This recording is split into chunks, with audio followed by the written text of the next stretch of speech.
Welcome to Honey Do You, the podcast. All right. So, last episode, I gave you guys a little bit of an intro, letting you know the next episodes we would have would be a 4-part series on what I think is my favorite book, The 4 Agreements. And today I have 2 of my closest friends here to chat with me about the first agreement. You guys remember my homegirl, Mandy, who you listen, the feedback you guys gave about her was phenomenal. And I'm so happy that you guys love her as much as I do. And then I have my soul sister, lifetime, literally feels like a lifetime friend, Patricia, who is a fellow educator and has known me in all of my worst phases of life. Ma'am. Knows Yes. all of the stories that I would prefer not to repeat.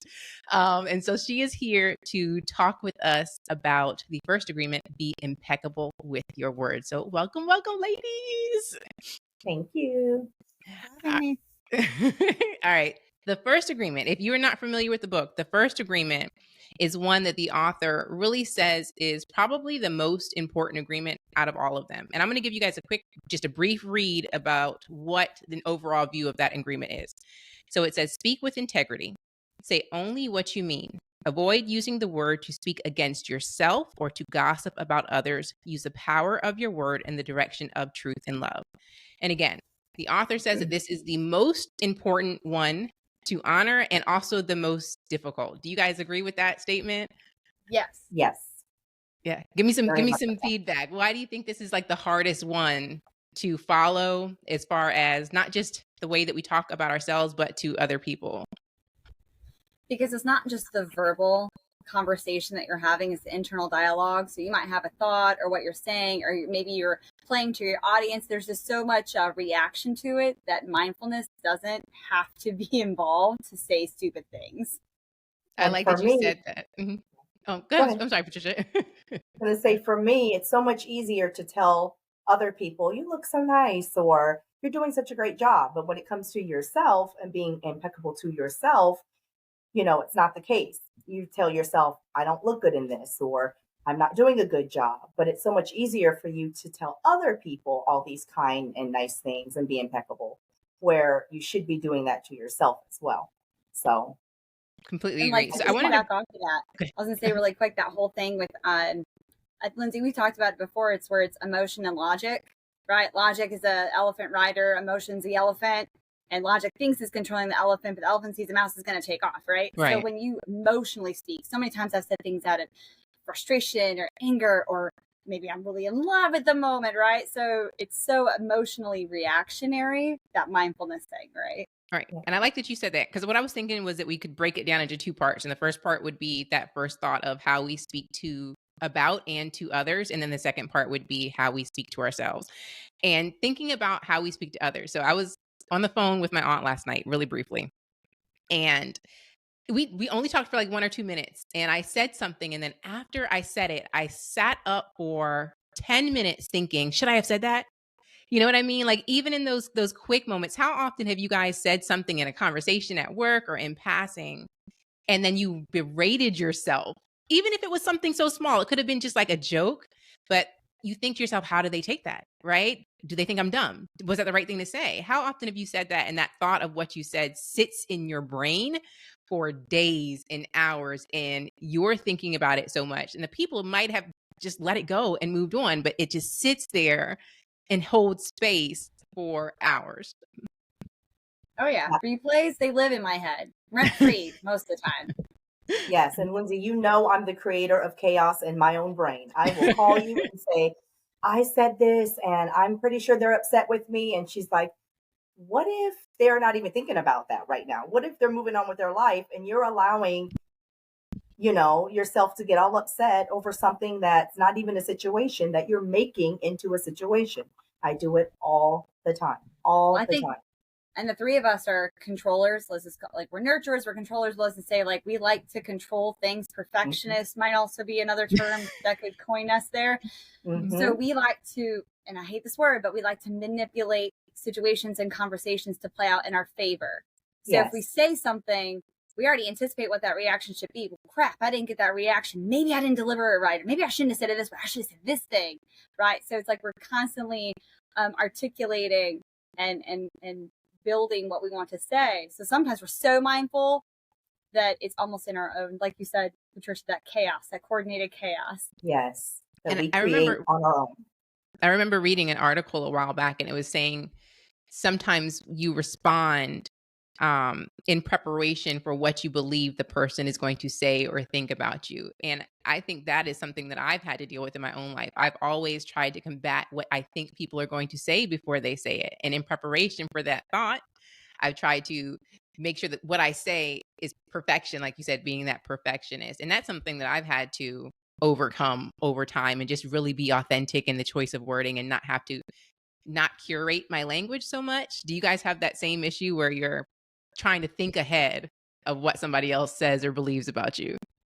I'm constantly playing a game of chess. I got to stay 7 moves ahead, whether it's my personal life, professional life, even in the gym, right? Trying to mitigate situations. And if I work out here, I wear this. I mean, everything from what you wear, right? It's a constant, I'm in control of all these things. And what I do is going to have later actions of me, not just those conversations. For example, Lindsay, I've said this to you a million times.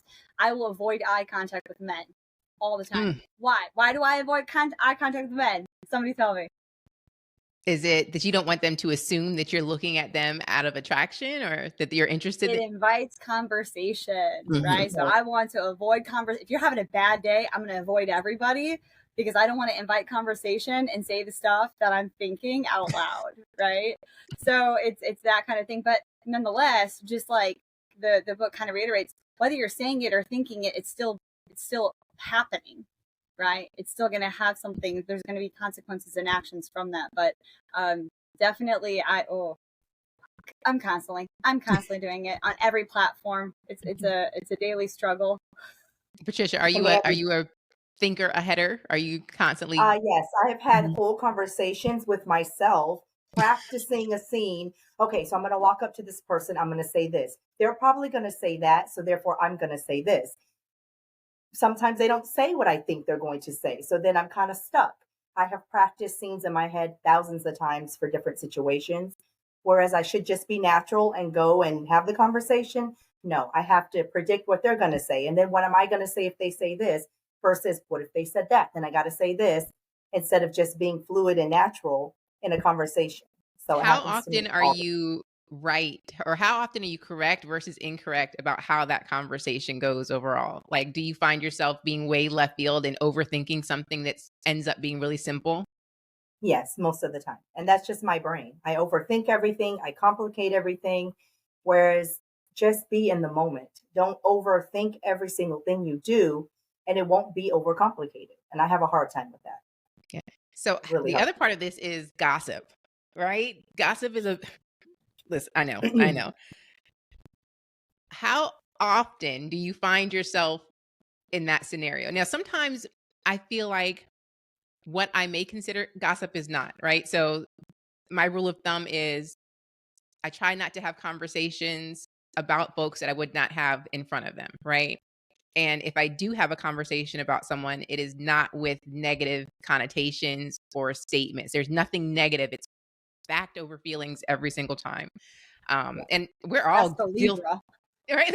That's Libra in me. And we're all guilty For of sure. gossip, right? But I really want this is something I think I learned from the book, right? Being impeccable with words is I really wanted to be honest in all settings. And I never wanted to have to go back and apologize to somebody for what I've said or what I've said out loud to somebody else. Like that's really, really important to me. I think I had this feeling in Hawaii with Mandy before we even read the book. It was, if I felt like there was an issue with somebody, I'm asking you up front. I'm not asking anybody else about it. I'm going to go to you and ask you up front to deal with it head on, so there's no lingering thoughts or emotions or feelings. So do you guys feel like you're gossipers, and how do you feel that gossiping impacts your relationships? Well, I'll go ahead, Mandy. Go for it, Patricia. Well, I'll say I'm not so much a gossiper, but I allow gossiping around me. And therefore, I'm a part of the problem, right? Instead of saying, hey, you know what, walking away, or saying, hey, you know what, I don't want to be a part of this conversation, I'll just listen or maybe engage a little bit. And that's part of the problem too, right? We shouldn't engage in it because it's just as bad as doing the gossiping, right? So my problem is I don't walk away from it. I don't stop it. I just listen. So I'm 100% a gossiper. 1,000 trillion%. And I think it's in our human nature because we love conflict. Look at the television shows that are most popular. They have conflict and drama. So like we find this as a source of entertainment for so many different books, right? You got to have the friends to lovers to enemies to lovers. So that and I know it just teeters on the line of gossip because gossip is usually the water that grows that seed, right? It's going to be the conversations that go around it. Now, to that point, though, if I hear someone say something about me, I'm not going to just like go to somebody else and say, oh, so-and-so said this. I will go straight to the root of that and be like, hey, did I do something? What's showing up for you? And I try to have like a safe space because I know I could come across abrasive to people. So I try to, so like if it's gossip about me, I try to nip it in the bud. Like, let me fix it. If I broke something, let me fix it. Now, can you believe so-and-so said this about me? Right? I don't pass it on further. And I work in a realm, and I think all of us are in a realm where politics is everything, right? Your name is something. And it comes back around, and whatever circles it is, if it's in the military affiliation, if the teaching affiliation, I work in parks and recs and municipalities, like my name is going to be out there. So when I hear my name, it's like, that's my professional self. And Lindsay, you've had firsthand knowledge of this experience. When my name gets dirtied, I cannot stand it, especially if it's a lie. If I screwed up, I'll own it. But if it's a lie, that's where I get feisty. But then with that, I try not to ever spread or create a lie about somebody else too. So you said two things there, and I want to hold on to both thoughts. One, I want you to remember the thought that you said about your reaction, because I want to go back to, we got the other, though, you talked about our jobs, and Patricia is a fellow educator.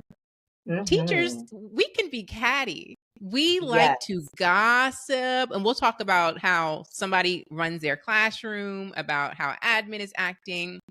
And I have found that is something I have to lock down. Like, I think I've established myself well enough at the school where I am, where they know don't come to me with gossip, because Bolden's in her own world, and she's not the person to go to. And my response to that is, not my circus, not my monkey. What they do in their classroom, if it's not hurting children or what have you, that's their business. If they want support or ask for help, I'm more than willing to come. But Patricia, do you find the same thing, that in that educator realm, and I'm sure it's not just with educators, but I think there's so many of us in one space that it becomes really, really easy to breed negativity? Do you find that too at your school? Absolutely. And this is why you told me set your boundaries. If you don't set your boundaries, they're going to know that, oh, okay, McCrae's room is the room I'm going to go in, and I'm going to talk about Mrs. So-and-so and Mr. So-and-so and how they have no classroom management, this, that, and the other. But if you say, hey, it's not my problem. I'm dealing with my stuff. I'd rather not talk about that right now. They're going to know not to come to your classroom. Now, am I good at that? No, I'm not. I am the one that's going to sit and listen. Now, I may not say, oh my gosh, girl, yes, the classroom management is horrible, but I'm not going to shut it down either. So that's something I need to work on for sure. And the other, go ahead, Mandy, I'm sorry. I was going to say that silence, so when I hear someone dismissing somebody else, it's so difficult for me because you want to hold space and say, okay, you're venting right now, or especially if it's like a work relationship and you're like, okay, I'm holding that space for you.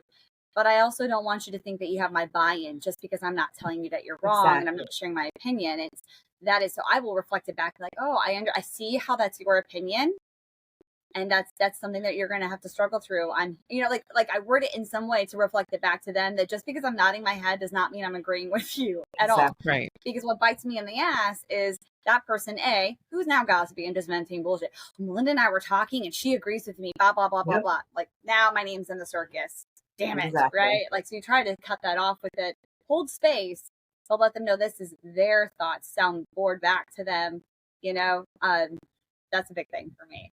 That silent thing. And the other thing that you were saying about your immediate response to somebody saying something untrue, because she knows where this is going. So I see her face, because we've had a couple situations where you would think that I don't know, would you assume that I'm the feisty one out of the two? If you did, you're wrong, because it is Melinda Jean that is the feisty one out of the two. And there have been, you believe it? Okay. I believe it. There have been times where, I mean, when you're dealing with a group of women like we did, a large group of women, there's always going to be some kind of conflict. And our goal was to just set a standard, and anybody that thought that we were with the drama and gossiping would kind of weed themselves out. And for the most part, it did happen where we didn't have to address anything. We didn't have to talk about anything. Things just kind of worked themselves out because we kind of set a high standard of this is a group of acceptance, inclusivity, excuse me, etc. But there were times where it hit head and you may have gone off. And we had that discussion about giving it 10 seconds, right? Not responding and allowing ourselves a certain amount of time before responding to something. Is that a practice that either of you use now? Mandy, do you use that now where you give yourself a little bit of time before going forward? It is really hard because I'm so expressive. So if somebody's giving me feedback that's negative or false, that has been my life struggle to not convey. Instead, I have to, that's the author in my head too that's talking, that is like, okay, this is their opinion right now. None of this is true. None of this is fact. Hold space, pull out the information that you need, plan a course of action afterwards if action needs to be taken. Like I literally have to coach myself through listening to people sharing their opinion about me, where it's like, wait, what? And now that I'm a supervisor on top of it, so it's like I'm all about, like, I want them to feel empowered. I want this to be good. Very, very similar to how we were with when coaching women, right? It's very, very similar to that because you want to like give them the tools, and then they're going to tell you, well, the tool you give me is broken.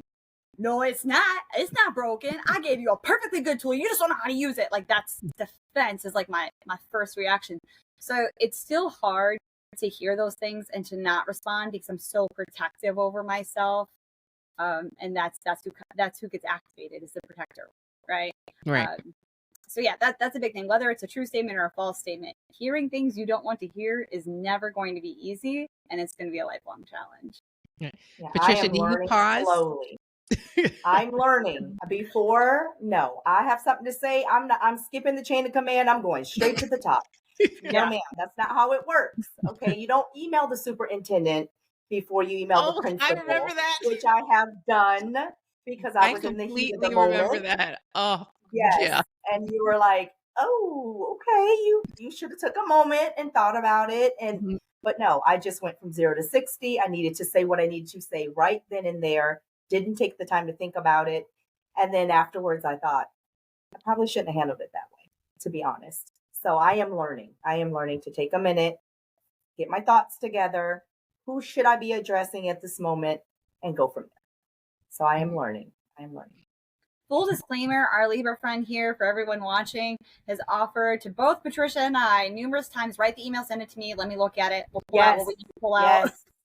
And I have done it several times. Yeah. I'll always be your your editor. I'm like, ooh, girl, that sounds bored. That sounds very a little spicy about it, but she'll let you know. That might not be crazy the you want to say. Is my mother was like the queen of spice. Like I remember being out with her. She's gonna kill me if I say this. I remember being out with her, and if we were somewhere and somebody, and there are rude people everywhere, but I remember being at like retail stores or grocery stores where somebody would do something, and I could see her eyes glaze over, and her response was always money. It was intelligent, it was articulate, and it was. I could imagine those kids people going home and crying at the end of the day. And I always saw that. And at times, like, there was a little bit of like, I was like, it makes you, I wanted to be like her, but I also wanted to, I was kind of, there's not embarrassment. I don't know what it is. You didn't want that highlight reflected on you. So I think it probably changed. And my mother's an Aries. Like I'm a Libra, she's an Aries, opposite sides. And she is all of the fire. My sister's the same thing, Aries too. But I wanted to stand up for myself in that way, but I also am so much, maybe it's the Libra in me, that I wanted to make sure that my words were heard, but it was done in a way that was a little bit softer. You know what I mean? I wanted to make my point known when somebody crosses me, but in a softer way that people heard, because it becomes really hard to hear somebody's words when there's harshness associated with it. You know what I mean? Yes. Well, and I think that goes right down to the center of what Riz was saying in the 4 agreements. It's the power of the word, right? So your mom has that power. She has authority. When someone says something false about me, they took my power. If, you know what I mean? Like if you can articulately say it in such a way, it's still that whole manipulation of using the power of words to get the result that you want. Maybe you either want them to correct their behavior, or maybe we want to motivate them to change something, right? So it's all our powers of words. So that's the thing. Like when I speak most of the time, it's because I want a result on the other end of it, rather than am I just conveying my authentic self? Am I just conveying something that the universe wants to spread right through? That's the I challenge. like that you use the word manipulation, because words can be a pure form of manipulation. Now, I'm going to use that to segue into the way that we talk to ourselves, because we can manipulate ourselves in the same way with the language that we use to talk to and about ourselves. And I love this portion of the book because, I mean, we've thought about it before, but he had so many good quotes in this book about the way that we speak to ourselves, and the way that we accept. And I think there was a portion where he said, your word can create the most beautiful dream, or your word can destroy everything around you. Because what we say about ourselves, we inherently believe. So my question is, how do you talk to yourself, and how do you talk about yourself when you're, when you're dealing with yourself? Depends on the situation. Right. It totally depends on the situation. There are days when I'm feeling fierce and I'm walking into this school today. I am gonna be the best teacher there is. And there's days where I feel like an Oompa Loompa, and I put myself down from the beginning of the day until the end of the day. It really depends on the day. And I notice when I am positive, my day, no one can stop me. My day's fabulous. But when I walk in using negative words towards myself, my day reflects. It's not a good day for me. So words are powerful. You can tell yourself you're going to have a good day. You'll have a good day. You can tell yourself it's going to be a miserable day. Guess what? It's going to be a miserable day. So words are powerful. And it just depends for me on the situation on how I speak to myself. So to speak with that, one of the quotes I had highlighted in here under the first agreement was, your opinion is nothing but your point of view. It is not necessarily true. Your opinion comes from your beliefs, your own ego, and your own dream. And so when I think of that, that's why my opinion changes so much, right? It's so influenced to my cycle and my work stress, right? These variables are going to be in there. But the thing that's constant is the doubt, like some of those really deeper doubt, that ego, some of that stuff that's in there. So that'll show up consistently. And so it's the pattern of it. Do you guys remember this? It's the old thing, like you're in a coffee shop, right? And it's really loud and there's lots of people, everyone's in there, and you get your cup of coffee and someone bumps into you and your coffee spills out. Like, why? Why does that happen? We normally say why, because someone bumped into you. And it's like, no, coffee spilled because that's what was in the cup. Right. So whatever's in your cup is what falls out. So if inside I'm chaos and I'm negative and I'm having these like negative thoughts and a negative narrative overall, right? Then in times of stress, which chaos is going to happen, hectics, unplanned things, accidents, these things are going to happen constantly in our life. It's an accepted thing. How you react to them, what those thoughts are going to be, that's what comes out. So mine is typically, I will dig down on myself. It's like I have to drill sergeant my ass into getting the result that I want, or, just break it all down. So for me, that's kind of, and I go to that, it's like, oh, that's just my opinion. My opinion is like an asshole, right? Everybody's got one, that old statement. But I'm trying to make sure that I have grace in my cup. I'm trying to fill it more with the results that I want, those feelings that I want, and trying to alter my opinion. And that segues to something else, but I'll share that in a minute. Right. And it's the thought of like perception is everything, right? And one of my favorite phrases is that you have the power to create your own universe. And in the book, he talks about our words being a form of creativity. It's the biggest form of creativity you have, right? And if you utilize that to create something beautiful, then inherently you become what you create. Like we can create our lives to be a beautiful, magnificent fairy tale.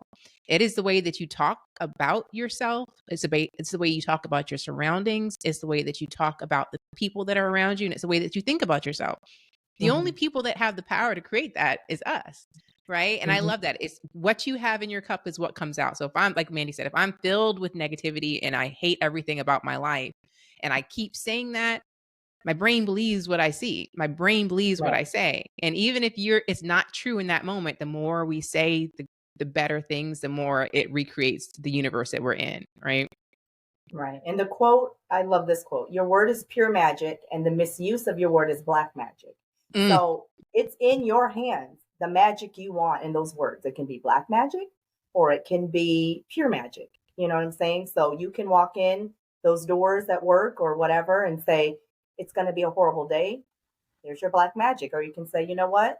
I had not a great morning, but I'm gonna reverse it and we're gonna have a good day. And therefore you probably will have a good day. So you're the, you know, the I'm going to pull judger, from the judger. That's Yeah, not a I'm going to word, pull but from your you thought, Patricia, of not having a great morning, and I'm going to reframe that because a lot of okay. times we assume or we hold on to the idea. Okay, my coffee maker wasn't working. I got up late. The Mhm. kids were acting crazy.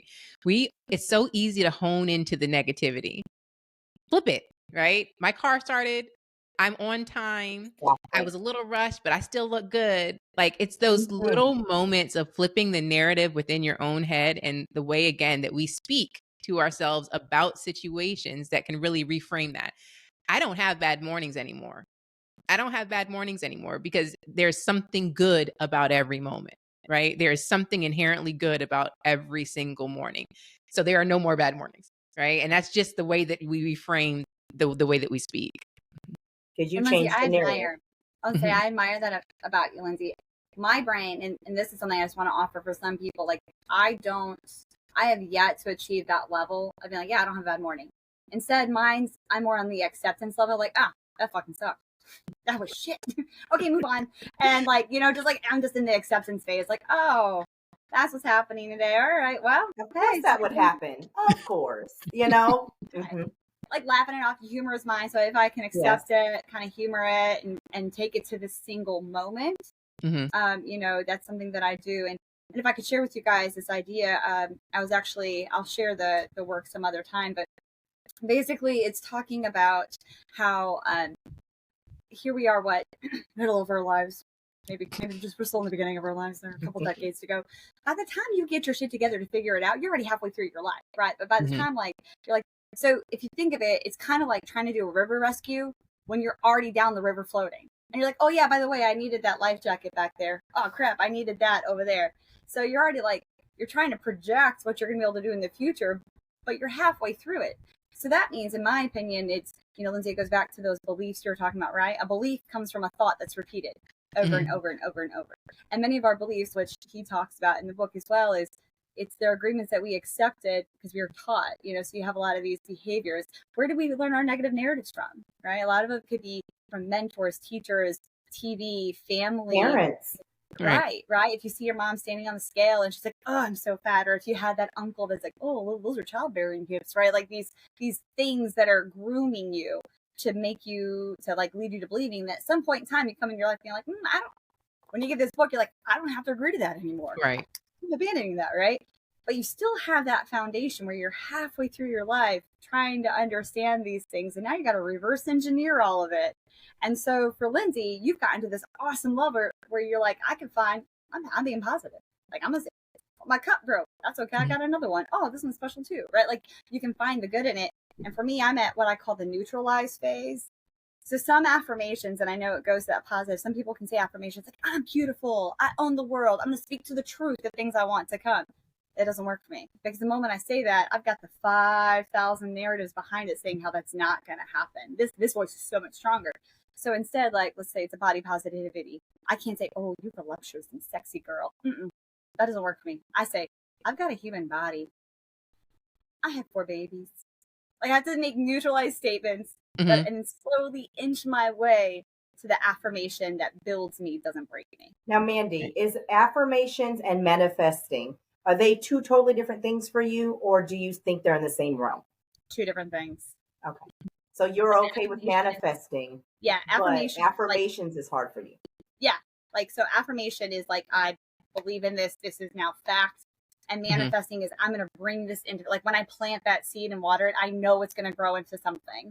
Whereas affirmation is I'm affirming this is what I am right now. And so because I don't feel like I'm this gorgeous vixen on a bad day, right? I don't feel that. So it's hard to affirm that that's what I am if I don't believe that's what I am. So I go to those Gotcha. neutralized statements.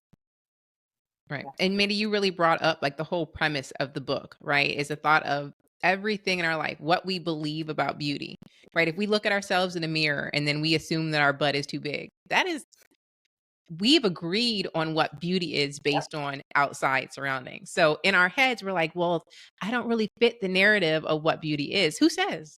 You just made that agreement that beauty is slim and beauty is lighter complexion and beauty is long hair. You don't have to make that agreement anymore. And I think when you start to, if you really get into the book and you start to let go of all of the agreements that you've made over and over in your life, you realize that you're holding on to thoughts that you don't necessarily believe in. And if you don't believe in them, let them go. And the minute you can let those go, you can start seeing yourself in a different light. Okay, my body is my body.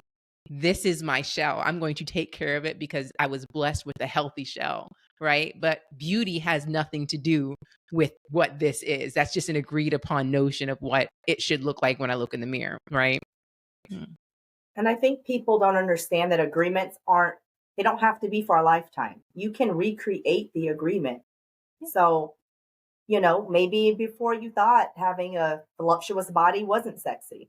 But look, here we are. Everyone's getting BBLs and this, that, and the other. You know what? It's being recreated. You know what I mean? And you can do that for yourself, which is very important. You don't have to stick with the same agreement for the rest of your life. You know what I mean? And then one of the last episodes I did, The Lies We Tell, I talked a little bit about neuroplasticity in the brain, right? And how you can recreate habits. And I think the same is with thoughts and the way that we talk to ourselves.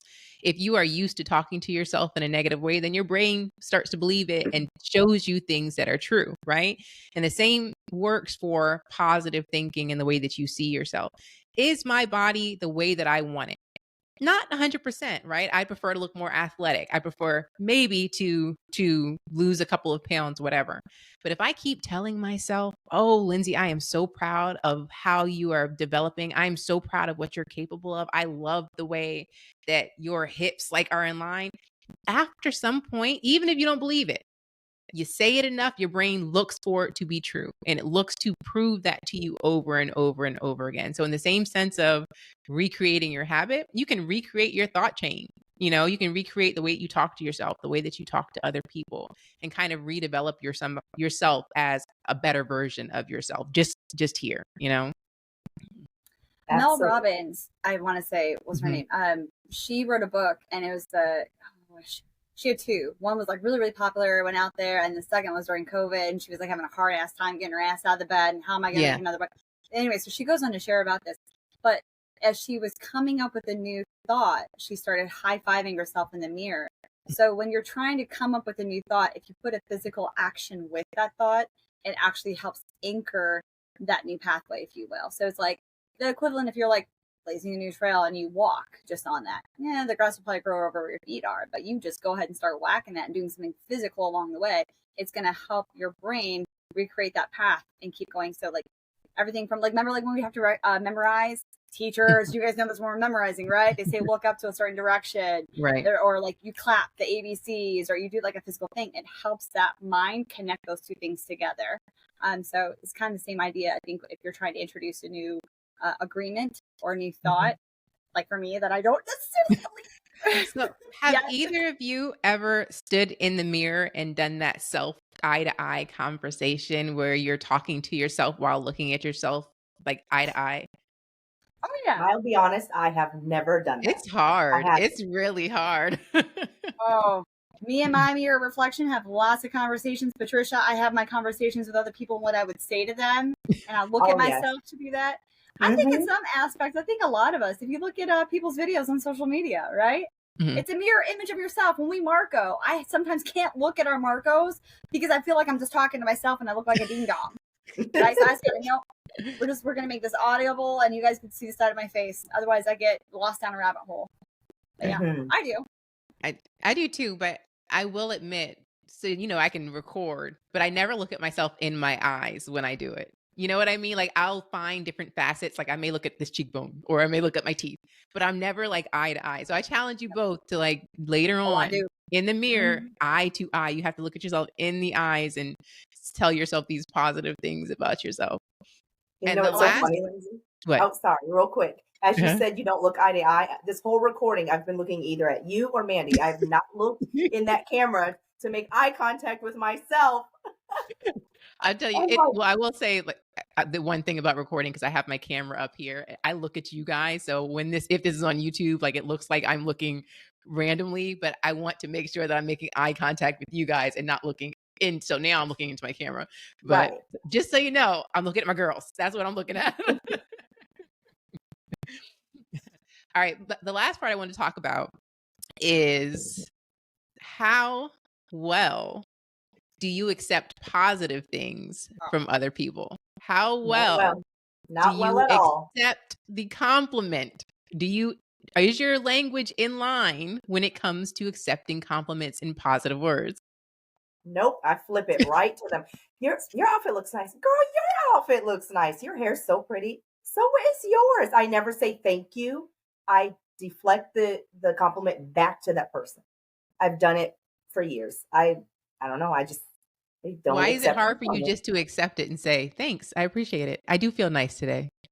Because I think it makes me look conceited or that, I don't know. I think it makes me look conceited if I accept that compliment. What about you, Mandy?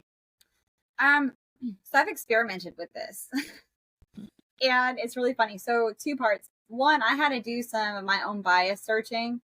And I realized I don't accept surface compliments because when I give them, I don't mean them.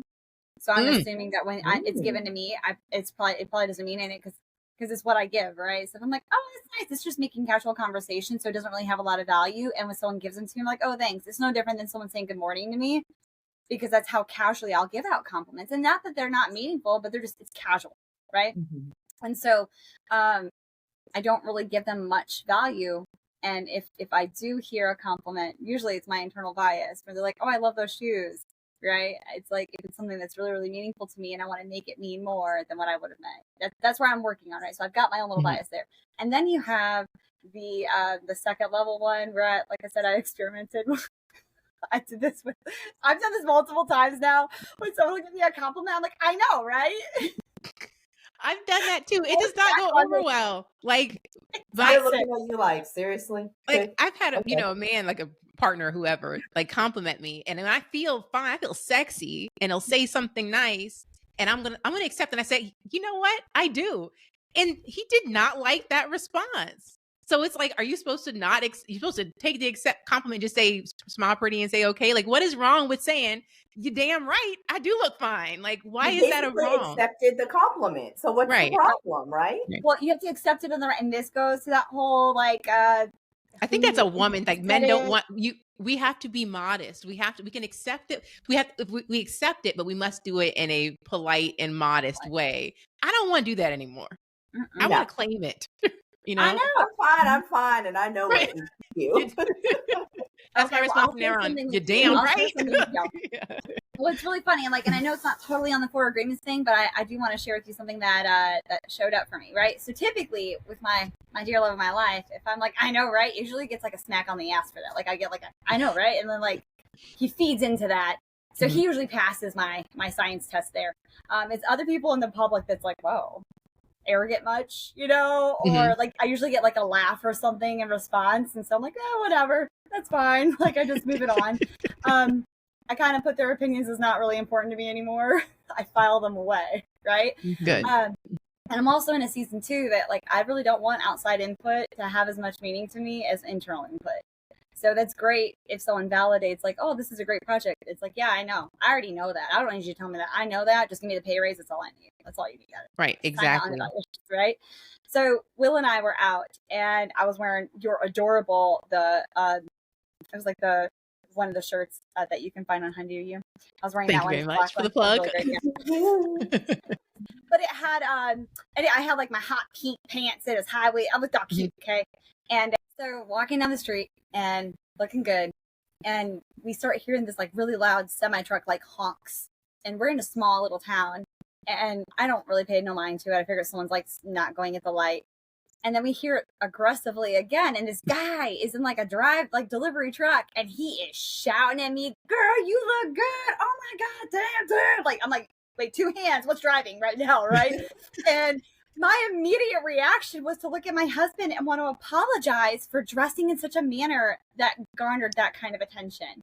That was immediately showed up. And then what I immediately needed him to do was to tell me it's not your fault. You're beautiful. I needed like his validation, his approval. I needed him to smack it and own it. I needed him to do something that would release my guilt of getting attention that was disrespectful to him because he's my guy. Right? I'm with him, obviously. How dare someone say something that's so disrespectful to him? And I brought that on. It was a whole thing that showed up. And had I been by myself, I would have been like, I know, right? But with your partner, it was a different thing. And so we had like a really fun conversation exploring that and like being able to see outside of ourselves. And it played exactly to his own thought of like, well, that was so disrespectful to me. Like, you obviously see I'm with her. Exactly what I thought, kind of a thing. Mm-hmm. But it wasn't that he thought I should feel any shame or any kind of way. And I was like, oh, you wouldn't even last a day as a woman because I get that shit all the time. Heaven forbid I look cute, right?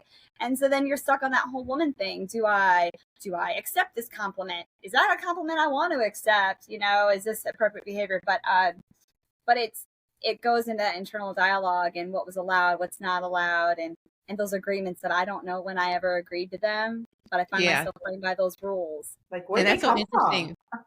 Yeah, that's what I was like. That was what I was thinking. Is I wonder. It's so interesting to find what comes up internally in those moments, and then you have to trace them back and in your own past and say, at what point in my life did I feel like acknowledging or somebody else saying something to me is now disrespectful to someone else, right? You have no control over that. Like, at what point? It's just really interesting. Again, the agreements we've made about what's acceptable, what's not acceptable, the way that we respond or should respond to other people, the way that we have to be modest in our own thank yous for compliments. It's just, I don't want to own any of those things. I don't want to take the emotions or the behavior of other people and put them onto myself.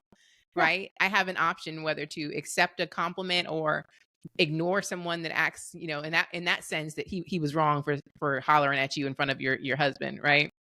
But you don't want to take on that. But I'm not taking ownership of his behavior. Yes. Right. And as women, I think that we tend to take ownership of other people's behavior. And we do so. We not only take ownership of their behavior, we then take ownership that we have to have the perfect response in response to their behavior, which is that's a lot for one person to put on in their psyche and their mentality. That's what showed up that day was, wait, I don't want to be in a marriage where the guy next to me is not confident in our relationship and I'm seen as property. Like, you're mine. He shouldn't talk to you that way. Wait. Right. Whoa.